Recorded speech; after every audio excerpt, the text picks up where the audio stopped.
We heard about Joe Biden, the capitalist, again last week in the State of the Union address. He's a capitalist. Yeah, because he says he is. Yeah, and because he's a proponent of industrial policy. Nothing says capitalism like central planning. Okay. So the CHIPS Act, that's much touted, including by some of the Republicans who voted for it. The CHIPS Act, this is good to make us less dependent on Taiwan and particularly with the looming threat of China when it comes to the chips, right? And the COVID, the chips that we need for all that we have in the modern economy. During COVID, we had the supply chain disruptions and we couldn't get the chips. And so cars couldn't get produced and rolled off to dealerships and so on. And everything, right? Everything is microchips. It's all microchips and ball bearings these days. Anyway.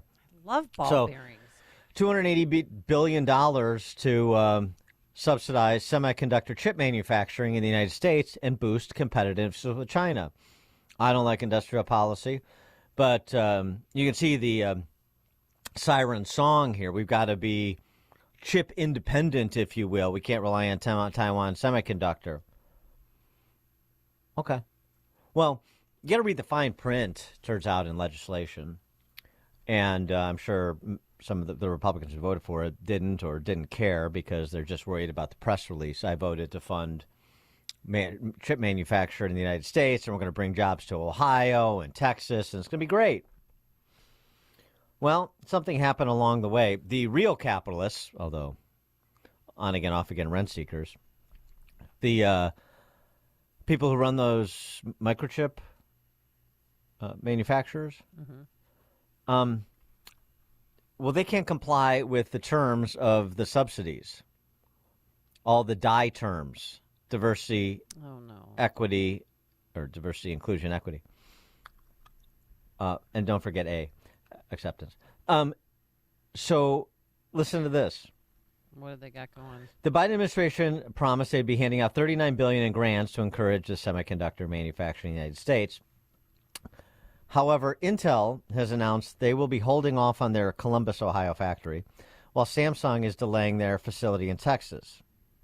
Two experts in the private equity space had this op-ed over at the Hill, two guys with Strive Asset Management, believe the company's decisions to back out of building manufacturing facilities in the U.S. stems from the DIE requirements. The subsidies are so loaded with DEI that it can't move, said one of these op-ed writers from Strive Asset Management. So instead, Intel is now building manufacturing plants in Poland and Israel. They'd rather deal with the prospect of Russian aggression or rockets from Hamas than DIE mandates in the United States. Samsung is pivoting towards making their chips, standing up a new facility in South Korea. Taiwan Semiconductor Manufacturing Company has also pushed back production of a second facility they were going to build in Arizona. The glorious capitalists and / central planners / race hustlers. For more on this, we're pleased to be joined, as always, by Steve Moore, economist, Govzilla author. Steve, thanks for being with us. Appreciate it. Hey, good morning, guys. And by the way, I'm raising my hand. I'm a capitalist, but by the way, I want to raise taxes by $5 trillion. I'm introducing a $7.5 trillion budget, and we're going to, the government's going to be half of the economy, but I'm a capitalist. I'm a free market guy. That example that you just cited about the ridiculous, preposterous hundreds of billions of dollars of subsidies to the chip manufacturers, we should have learned by now that if you really want to destroy an industry, have the government subsidize it. I mean, Amy, look what's happened with the electric vehicle industry. This is, we're going to have an electric vehicle in every garage in America. But and it turns out, that because of all these subsidies and trying to force feed people to buy these things, the electric vehicle industry is on the verge of bankruptcy. Same thing with what has happened over the last 30 years with solar energy and wind energy. They're nowhere. They account for, a tiny fraction of our energy, despite the fact that we keep throwing money at them. And now you're seeing the same thing with the chips manufacturers. They can't comply with all the regulations, and it's amazing. Despite the government's dangling all these billions of dollars in front of them, they say, "No, thank you. We can't do it because you know what? We don't have enough LGBTQ people on our payroll. We don't have enough women on our payroll. We don't have enough Hispanics, this group, that group. We don't have enough short people on our. This is craziness." And most of that, the only good news about this story, Dan, is maybe the government's not going to be able to spend all that money because nobody wants it. Well, yeah. Of course, the only bad news to that good news is that they'll find somewhere else to waste it. I mean, it's not like they're giving it back. Yeah. Right. Actually, you know what? That's an interesting point because I just wrote a column on something called empowerment power, which is a power that Trump is saying, give me empowerment power if I'm elected. And empowerment used to be that if a president if the Congress had authorized money for a project, but the president deemed that, you don't need all that money to do it, he could just not spend the money. And here's an example of, okay, you know what? They don't need the $300 billion. So I've got an idea. Why don't we just save the money and not spend it? Yeah. But the president doesn't have the authority to do it. I mean, it's craziness. What kind of a CEO of a company that's losing, billions of dollars a year, spends every penny they can get a hold of? I wanted to get your reaction to Trump, the comments he made on CNBC with Joe Kernan and Aaron Ross Sorkin the other day, that have, the pundits inside the Beltway say, oh, it's an unforced error on the conversation he had, the statement he made about entitlements. Let's just listen to what he said, and then I want you to translate what his view actually is on entitlements since you know him. Let's take a listen. We've got a $34 trillion total debt built up, and very little we can do in terms of cutting spending. Discretionary is not going to help. Have you changed your outlook on how to handle entitlements, Social Security, Medicare, Medicaid, Mr. President? It seems like something has to be done, or else we're going to be stuck at 120% of debt to GDP forever. So first of all, there is a lot you can do in terms of entitlements, in terms of cutting, and in terms of also the theft and the bad management of entitlements, tremendous bad management of entitlements. There's tremendous amounts of things and numbers of things you can do. So I don't, necessarily agree with the statement. So, I mean, it's sort of something like I said, I'm open to cutting entitlements, but I'm not open to cutting entitlements. So which is it? Well, I agree with what Trump said, and I think what he meant to say, and I think he said it pretty clearly, unless he wanted to distort. The media's kind of, the Democrats are distorting what he said. He said, look, there's a tremendous amount of waste and fraud in these programs. Guess what, folks? There is. I mean, if you look at Medicare and Medicaid, two of the three biggest programs in the budget, I mean, hundreds of billions of dollars are stolen from that program. Nobody in government does anything about it. They act as if it's just a cost of doing business. We know that, a lot of these checks are going to people that don't even live in the United States, for goodness sakes. The drug companies are ripping off these programs. The health insurance companies are ripping off these programs. The hospitals are ripping off these programs, all paid for by taxpayers. So absolutely, yes. And by the way, I didn't hear one word. Here Biden's talking about hundreds of billions of dollars of new spending programs. Dan and Amy, I looked at his budget. I listened to his State of the Union. I didn't hear him talk about one penny that he wants to cut from the trillions of dollars of spending. So, yes, absolutely, you can cut hundreds of billions of dollars out of these programs, these trillion-dollar programs, and it will not affect the beneficiaries. It'll root out the fraud and waste and the inefficiency of these programs. Rooting out the fraud, waste, and abuse of massive, centrally planned state programs. Right. I mean, talk about tilting at windmills. Right. I mean, you can change incentives and do some of that. But I mean, fundamentally, I mean, we have to be a little bit honest as conservatives to say, look, we rail against central planning, except when it comes to important industries like healthcare. What kind of sense does that make? Well, look, the government has ruined our healthcare system. There's no question about it. We consider ourselves a capitalist free market economy, but guess what? Half of the health industry is government today. Right. So it's half private, half government, and so it leads to all sorts of dysfunctions in the way we pay for healthcare. I mean, we should be able to cut our healthcare expenditures almost in half if we were to do it smartly without people losing treatment for cancer or heart disease or other, ailments or, closing hospitals. We can do this.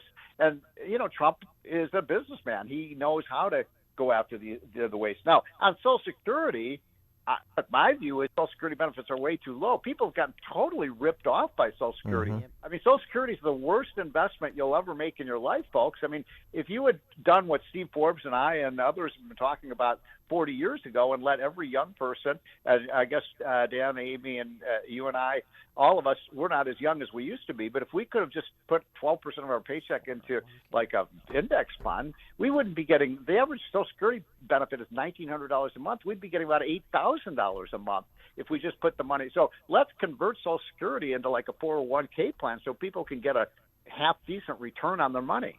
What's going on with like prices though? Because Biden kept saying, inflation keeps going down, right. but that is not the case. I mean, I don't prices are going up, and same with gas. Gas is almost at $5. You better believe it. Yeah, you're so right about that, Amy. And I laugh when all these, finally we're turning the corner on inflation. No, we're not. I mean, yeah, it is true that we had 9.1% inflation in 2022, but we're still running, the latest report has us on if we keep this trend up, we're going to have 5% inflation. That's a lousy number. And it means that, people just can't afford to buy things, their groceries, their gas. Look at mortgage payments, by the way.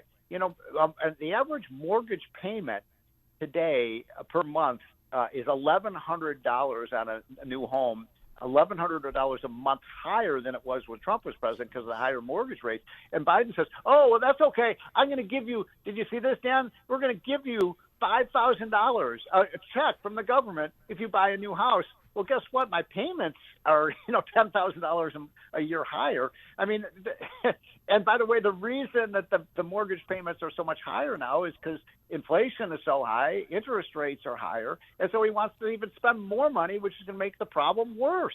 You got to spend money. You got to keep spending money to prevent from going bankrupt. That's his famous formulation, and he means it. And he needs to keep spending money to buy back voters too, which is what he's trying to do. Well, the thing is, I want to go back to what Amy was saying because, you are so right. And when I go to the grocery store or people see me at the gas pump and stuff, people get so angry at me because I only recite the official numbers, but people say, what are you talking about? The inflation. Look, the prices of food are up 23%. The price of gasoline is up 40%. Mortgage payments have almost doubled. And the government's telling us inflation's 4%? Yeah, rent 19%. Home heating costs, it's all just a big hot mess. Yeah. Speaking of... four more years. Speaking of the situation on the ground, you, over at your Unleash Prosperity newsletter, I see you did a little stop, look, and listen and assessment of where states are at in terms of job creation post-pandemic. And we have some laggard states, Illinois being one of them. I didn't want to depress people this morning, Dan. But, Illinois is still, one of the 4 or 5. I forget where they were on the list. I think maybe 4th or 5th from the bottom. And guess what? This is in part because of what we've talked about, taxes and blah, blah, blah. But, did you know that Friday is the 4-year anniversary of COVID lockdowns? And it's I'm wearing a really, mask to celebrate. Yeah. And it's really important for people to understand.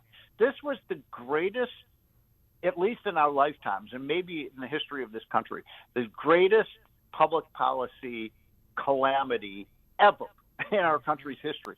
The evidence is now crystal clear that lockdowns did not work. They did not stop the spread of the virus. Everybody eventually got exposed to the virus. And what we did to our kids, what we did to our businesses, we can never allow this to happen again. And guess what? It was states like Illinois and California and New Jersey and New York that kept their economies locked down far longer than they should. I mean, you were closed down for practically a year. Chicago, you couldn't even go downtown Chicago, and it was, the streets were empty. That was a tragic mistake, and God forbid that we ever do that again. I carried around papers saying I was an essential worker that we got from our boss here. You were essential. Well, you, Dan, and Amy are two of the most essential workers in the Chicago. Oh, well. Okay. Put that on the website. Steve Moore, economist, GovZilla author. Thanks as always, Steve. Appreciate it. Okay, Dan, I'm glad you're still wearing your mask. You're a me and Bernie. Yeah, me and Bernie. Yeah. And I'm never throwing those papers away, just to remind ourselves. All right, and Mr. Moore joined us on our turnkey.pro answer line. There's only one radio show in Chicago talking about today's biggest stories and telling you what they really mean. That show is this one, Chicago's Morning Answer on AM 560, The Answer. Wesley Financial Group is not a law firm. Everyone knows the old saying, nothing lasts forever. Well, whoever said that obviously never bought a timeshare. Not only do your maintenance fees and assessment fees go on forever, they go up forever. I'm Chuck McDowell, founder of Wesley Financial Group. Over 10 years ago, I was a timeshare salesman. But once I saw the dark side of the business, I quit. I started helping folks get out of their timeshares. Since then, we've helped over 30,000 families by getting them out of bad timeshares. If your timeshare agreement goes on forever, if you were told timeshares are a great investment, or your maintenance fees will never go up, you have questions, we have the answers. Give us a call. I guarantee if we take you as a client, we'll get you out of your timeshare or you'll pay nothing. Call Wesley now for your free information kit. 800-839-8484. That's 800-839-8484. 800-839-8484. You know, pro athletes take excellent care of themselves because that's their business and they have to stay in shape. So when they get injured, guess what a lot of them have been doing? They haven't been going under the knife. They've been going to QC Kinetics. Pro athletes, right, doing this for decades. But now this life-changing treatment is available for you. So call QC Kinetics now. It's the nation's leader in regenerative medicine. We're talking about lasting joint pain relief with no surgery, no drugs, no downtime. In fact, QC Kinetics is literally transforming lives. Their advanced treatments harness your own body's ability to restore and repair